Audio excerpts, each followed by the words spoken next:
다윗은 15세에서 17세 정도에 사무엘 선지자로부터 기름 부음을 받고 왕으로 간택받았습니다.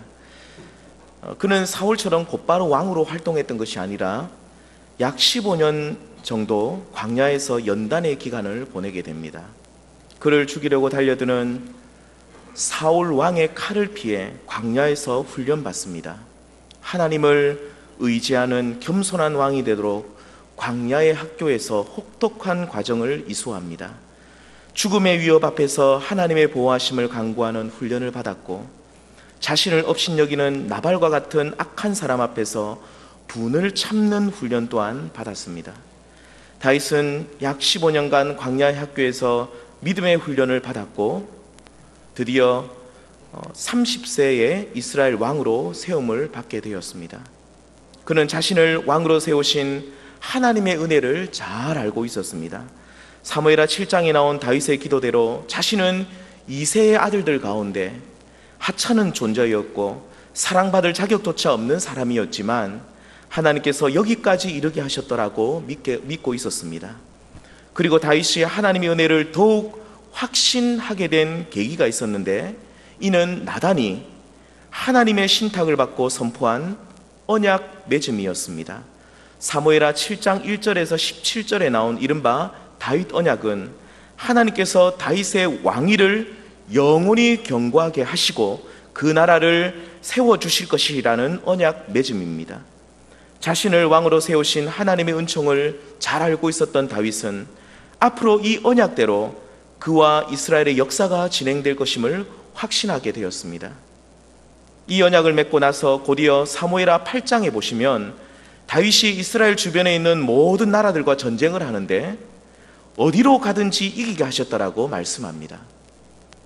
여기에 나온 다윗의 승리는 7장에 나온 언약이 그대로 성취된 증거라고 할 수 있습니다. 하나님이 다윗의 왕위를 견고하게 하시고 모든 원수에게서 벗어나 평안을 주실 것이라는 언약의 성취가 되었습니다. 언약을 신실하게 지키시는 하나님을 경험했던 다윗은 이제 자신이 과거 요나단과 맺었던 언약을 기억하게 됩니다. 사무엘상 18장 3절에 보시면 요나단은 다윗을 자기 생명같이 사랑하여 더불어 언약을 맺었다, 그렇게 말씀합니다. 그리고 이 언약의 핵심 내용은 사무엘상 20장 15절에 나온 대로 다윗은 사울의 가문을 향해 그 인자함을 계속해서 베푸는 데 있습니다. 하나님께서 다윗의 대적들을 다 사라지게 하실 때에 끝까지 사울의 가문을 향한 그 자비와 인자를 잊지 않고 베푸는 것이 다윗과 요나단이 맺은 언약의 핵심입니다. 오늘 본문에서 다윗이 요나단의 아들이며 사울의 손자인 무비보셋을 향한 은총 베품도 이러한 언약에 근거한 것임을 우리는 알 수 있습니다.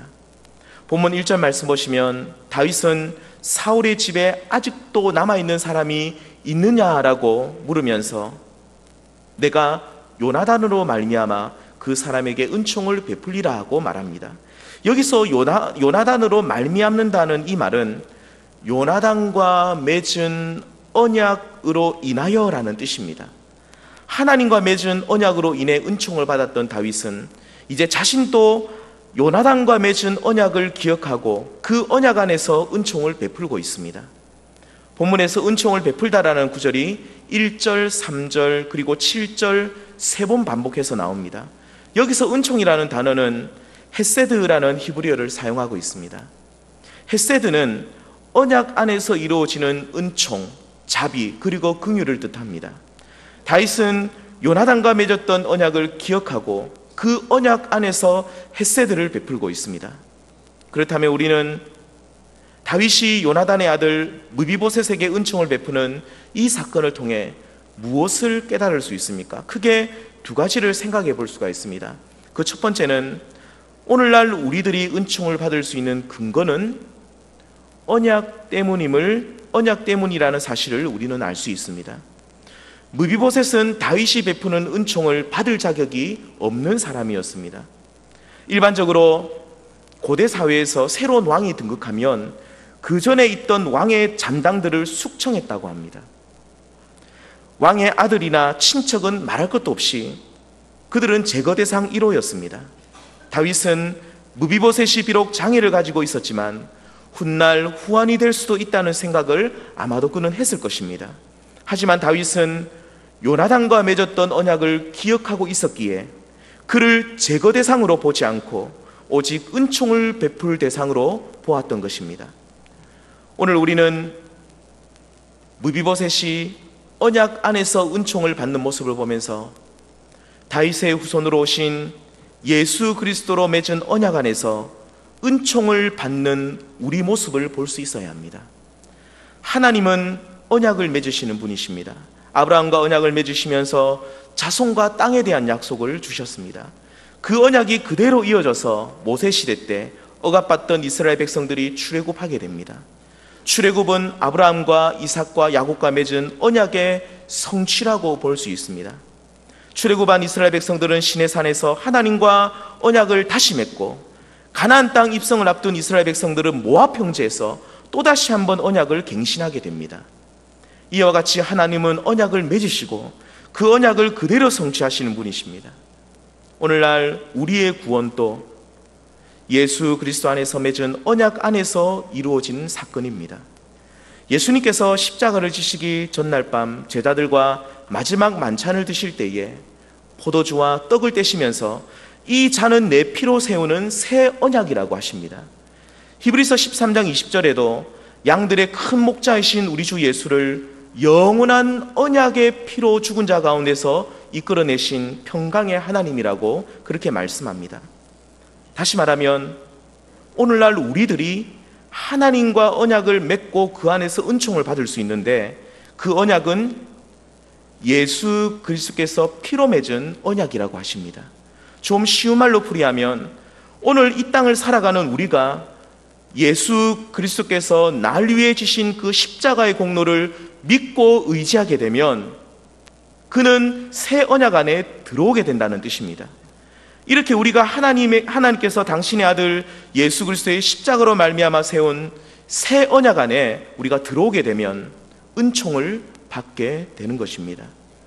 오늘 본문에서 무비보셋은 다윗이 요나단과 맺은 언약 안에 들어와 있었기에 그는 은총을 받게 됩니다. 그가 어떤 선한 일을 했다든지 아니면 그가 자격이 있었기 때문이 아니라 오직 언약 안에 들어와 있었기 때문에 은총을 받습니다. 먼저 무비보셋이 받은 은총은 기업을 회복하는 일이었습니다. 본문 7절에 보시면 다윗은 무비보셋에게 내 아버지 요나단과 맺은 언약으로 말미암아 내게 은총을 베풀리라고 하면서 내 할아버지 사울의 모든 밭을 다 내게 도로 주겠다라고 약속합니다. 이는 기업의 회복을 의미하고 있습니다. 잃어버린 모든 기업을 언약 안에서 다 회복해 주겠다는 뜻입니다. 구약 성경에서 구원자를 뜻하는 여러 단어가 있는데 대표적인 것이 기업 물을 자입니다. 룻기서에 보시면 룻의 기업 물을 자가 되는 보아스는 그녀의 모든 기업을 회복해 주게 됩니다. 결국 룻에게 있어서 보아스는 기업 물을 자, 곧 구원자가 되는 것입니다. 오늘 말씀에도 보시면 다윗은 무비보셋에게 기업 물을 자, 곧 구원자가 됩니다. 이는 요나단과 맺은 언약 안에서 이루어진 구원을 뜻하고 있습니다. 사랑하는 성도님들, 오늘 성경에 나온 무비보셋처럼 우리는 모든 영적 유산을 잃어버렸고 심지어 삶의 심각한 문제를 가지고 있다라고 말할 수 있습니다. 무비보셋은 전쟁 중에 그 유모가 급하게 안고 가다가 떨어뜨려서 두 발을 쓰지 못하는 장애를 가지고 있었습니다. 그리고 자신의 가문이 무너지면서 모든 기업을 다 잃어버리게 되었습니다. 아무것도 스스로 감당하지 못하는 심각한 장애를 가지고 있었고 모든 기업을 다 잃어버려서 비참한 지경에 놓여 있었다는 말입니다. 이러한 무비보셋에게 다윗은 찾아왔고 그의 모든 기업을 회복하고 그 비참한 지경에서 구원함을 우리는 알 수 있습니다. 오늘날 우리들도 무비보셋처럼 삶의 심각한 문제를 가지고 있는 사람들입니다. 실제로 육신의 질병과 아니면 장애를 가지고 있을 수도 있고 아니면 정신적으로 심각한 문제를 가지고 있을 수도 있습니다. 또한 스스로 일어나지 못했던 무비보셋처럼 우리들도 의를 전혀 행할 수 없는 영적으로 비참한 상태에 놓여 있다라고 말할 수 있습니다. 이러한 우리들이 구원받을 수 있는 길은 오직 하나, 예수 그리스도로 맺은 그 언약 안에 들어오는 것입니다. 예수 그리스도께서는 날 위해 흘리신 그 십자가를 바라보고 그가 나 대신 십자가를 지시고 죽으셨음을 전적으로 동의하고 믿어야 합니다. 이 믿음 안에 들어갈 때 우리는 예수 그리스도로 말미암아 새 언약 안에 들어오게 되는 것입니다. 이와 같이 피로 맺은 새 언약 안에 들어오면 우리는 진정한 회복을 누리게 됩니다. 이 땅에서 비루한 자처럼 살던 우리들의 신분에 변화가 생기고 잃어버린 모든 기업을 회복하게 됩니다. 곧 하나님의 자녀로서의 신분을 얻게 되고 하나님 나라를 영원한 기업으로 얻게 되며 그의 백성으로 살아가는 복을 누리게 됩니다. 이뿐만 아니라 우리는 왕의 식탁에서 하나님과 교제하는 복을 받습니다. 오늘 7절 하반절에 보시면 다윗은 무비보셋을 향해 너는 항상 내 상에서 떡을 먹을지니라 약속합니다.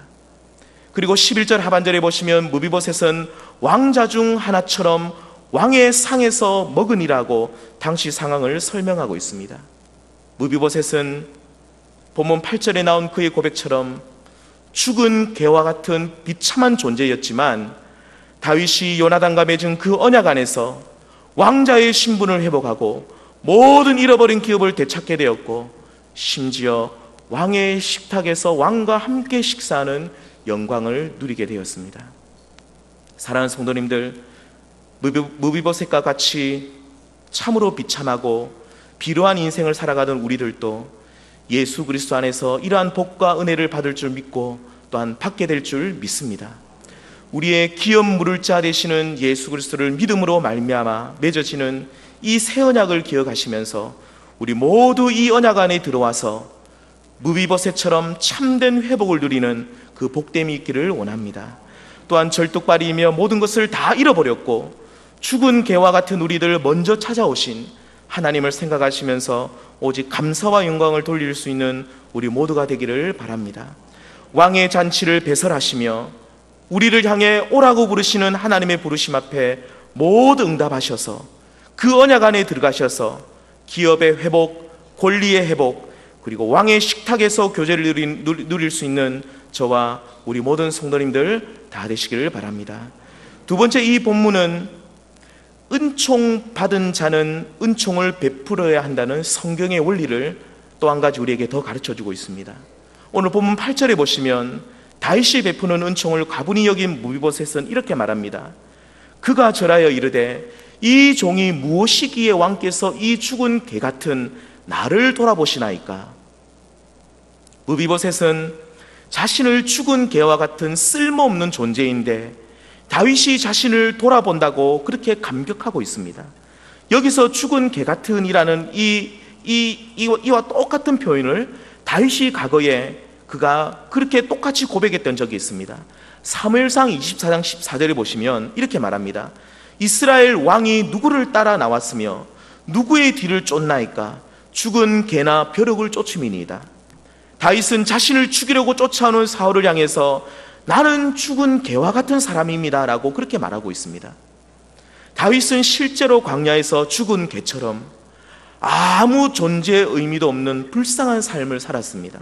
사무엘상 21장에 보시면 다윗은 가드왕 아기스 앞에서 침을 수염에 흘리며 미친 사람처럼 행동했다라고 기술하고 있습니다.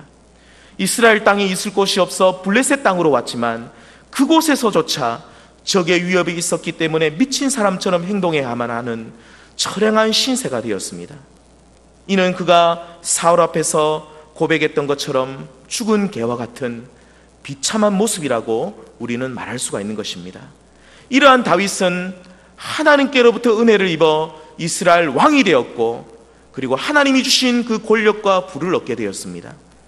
그는 하나님과 맺은 언약 안에서 이러한 복을 받았기에 그도 요나단과 맺은 언약을 기억하고 무비보셋에게 지금 은총을 베풀고 있습니다.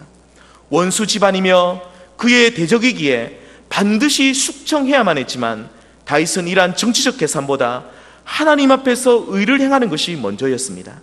그가 받은 긍휼과 사랑대로 죽은 개와 같은 인생을 살아가는 무비보셋을 돌아보았던 것입니다. 사랑하는 성도님들, 오늘 우리 주변에는 무비보셋처럼 다른 사람의 도움을 받아야만 하는 분들이 많이 있습니다. 신체적으로 어려움이 많고 정신적인 문제가 있어서 혼자 힘으로 도저히 살아갈 수 없는 그런 분들이 있다는 말입니다.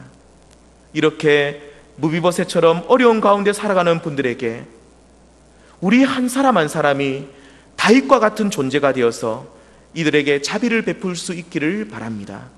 성경에 나온 무비보셋처럼 원래 우리 모두 이러한 사람이었지만 예수 그리스도로 맺은 새 언약 안에서 우리는 하나님의 자녀로 높임을 받았고 모든 필요를 체험받았고 그리고 왕의 식탁에서 함께 먹는 존귀한 사람들이 되었습니다. 아무 쓸데없는 우리들에게 이러한 은총을 허락하신 하나님께 감사하시면서 우리 주변에 무비보셋처럼 정말로 그렇게 힘들게 살아가는 그 사람들을 우리도 돌아보고 긍휼을 베풀 수 있는 저와 우리 성도님들 되시기를 바랍니다. 말씀을 맺도록 하겠습니다. 무비보셋과 같았던 우리가 하나님의 식탁에서 그분과 교제하는 복을 누리게 된 이유는 언약 때문이었습니다. 예수 그리스도께서 십자가에서 피 흘려 죽으심으로 맺게 된 새 언약 안에 우리가 살면 존재의 변화를 경험합니다. 본문에 나온 무비보셋처럼 기업을 회복하게 되고 삶의 피로를 체험받고 우리의 왕 되신 하나님의 식탁에 함께 앉는 그 복을 누리게 됩니다. 예수 그리스도로 맺은 언약 안에 주어지는 이 복을 정말로 무비보셋의 오늘 성경에 나온 이 회복을 보시면서 다시 한번 기억하시는 우리 성도님들 되시길 바랍니다. 그리고 하나님과 맺은 이 언약의 은총을 받은 우리들이, 이 은총을 먼저 받은 우리들이 정말로 이 땅에 무비보셋처럼 비루한 자로 그리고 연약한 자로 정말로 도움을 꼭 받아야 하는 그런 사람으로 살아가는, 그런 무비보셋과 같은 삶을 살아가는 사람들에게 은총을 먼저 받은 우리들이 그 사랑과 긍휼을 나눠줄 수 있는 저와 우리 모든 성도님들 다 되시기를 바랍니다.